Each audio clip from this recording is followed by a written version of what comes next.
and welcome to Horror Rewind. This is Kelly Florence, and today we're talking about The Chilling Adventures of Sabrina. Have you been able to watch it yet?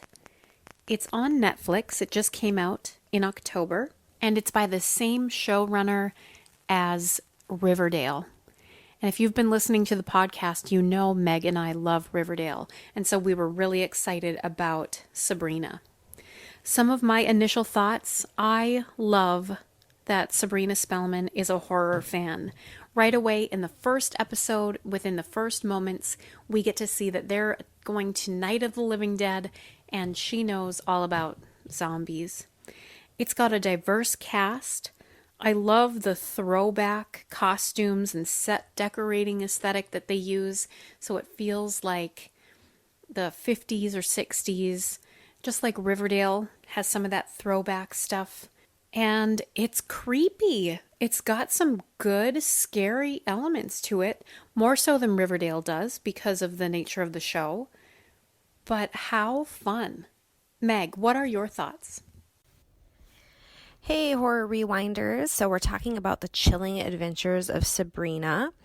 What do you guys think about it so far? I have watched 4 episodes, the first 4, and I am enjoying, actually one thing I'm really enjoying is that it is being filmed or was filmed in Vancouver and Surrey and Richmond and all the area that I grew up in out in British Columbia. So it's been kind of fun to spot a few familiar areas. This is my first time watching Kiernan Shipka. I am not a watcher of Mad Men, so I'm quite impressed by her. She's young and she's quite a great actress. And it's been really fun. Oh, and I'm also really thrilled that Lucy Davis is in this. I had no idea. She plays one of the aunts, and of course she's from the British Office and Shaun of the Dead. She has a little part in that. Actually, she has a big part in that. And so she's a great British actress, so I love seeing her in this. And I think mostly what I love about this so far, and since I've only watched the first 4 episodes, I'm not an expert, but what I love about it so far is the aesthetic. It has that great 1950s sort of retro aesthetic that Riverdale has. And of course, it takes place in the same universe, which is kind of fun. And it's right across the river in Greendale. And I don't know, I just love like the high school. It's the sort of high school I would have loved to have gone to with the Ravens mascot and all that sort of creepiness. And of course, Bronson Pinchot as the principal was a nice surprise too. So far, I like Chilling Adventures of Sabrina. I'm not in love with it. I think maybe I haven't hit the stride yet of being like my mind being blown. I'm interested to hear what Kelly has to say because we actually haven't talked about it together. But I like it so far, like I said. I'm somebody, I don't necessarily love, like, Harry Potter is not really my thing. I don't hate it. It's just not my thing. And it definitely, when she went to this school, I started to kind of feel like this Harry Potter vibe. And there's something about this world where I feel like it is so far from reality that it goes a little outside of what I like. There's just a lot of like witch stuff going on, and I don't understand all the rules yet, and I don't really understand the world. I think that's why I probably appreciate that she's half witch, half human, because of course it kind of puts her in both worlds, which kind of makes it more fascinating for me, because that whole witch world goes a little bit wackier and crazier than what I normally like. I sort of like horror that is really grounded in reality. Not that I don't like supernatural, I do, but this world might be getting a little too wacky for me. I still am really enjoying it though, because I like the characters. I like both aunts, I think, are interesting, and they're not just like one note. Sabrina, again, because she's, half human and half witch, I think she's got a lot of great sort of character aspects about her that I'm enjoying. She's tough, but she's also sort of a typical, 16-year-old. And her boyfriend's cute, and I like how they kind of have sort of story about him, and his father is abusive, and he is scared to go down the mines, and they kind of had that whole storyline. I kind of appreciated all of that, and I like her cousin, who lives in the house, and we don't entirely know yet, I think, at least in the first 4 episodes, why he's homebound, but that's kind of interesting. And I do appreciate the cheekiness. There is like sort of a silliness, and I've always liked that in my horror too, where there are serious parts, but there are also funny parts. So I think overall, I'm very pleased with Sabrina. I'm not ready to like say that it's blowing my mind and that I'm obsessed with it.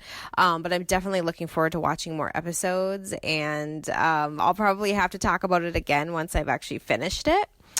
But I'm curious to hear what you guys think. And, if you're a fan of it, I never actually watched the Melissa Joan Hart show. I never read the comics. So I'm definitely coming in sort of fresh. I mean, I knew, there were 2 aunts. I was expecting the cat to come. I knew some aspects of it, but I'm definitely coming in sort of a Sabrina virgin. So, it's been quite delightful so far, and I'm looking forward to watching more. An article came out in IndieWire called Chilling Adventures of Sabrina, an epic spellbinding guide to all the horror references episode by episode. And this was written by Han Wen and Jamie Rigetti. And it's so cool in case you didn't notice all of the references. They've made this really nice list. So Kiernan Shipka plays Sabrina, and one of the dresses that she wears is this red dress with a white lace collar.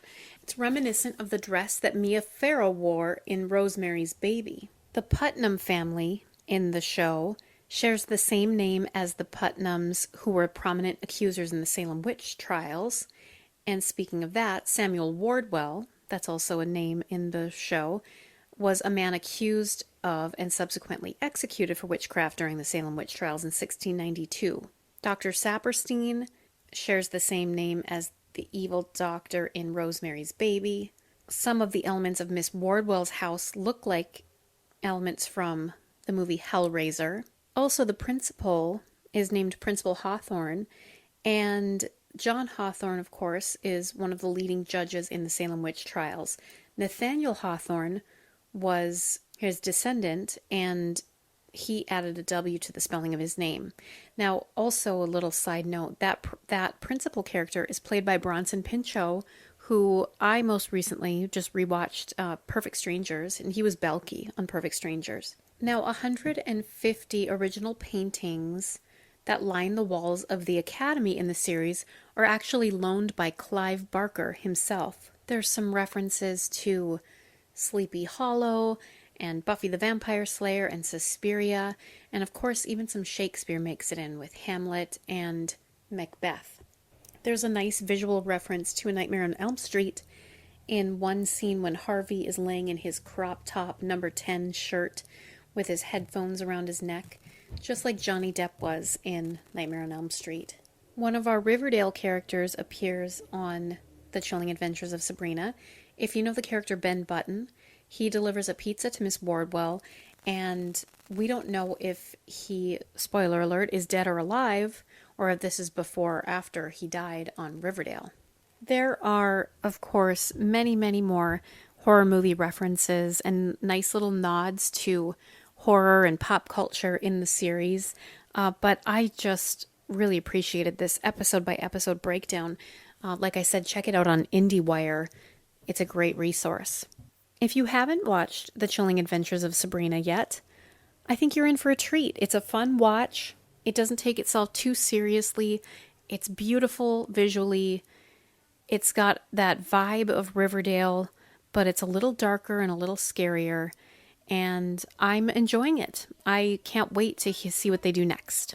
So until next time, we'll see you in the horror section.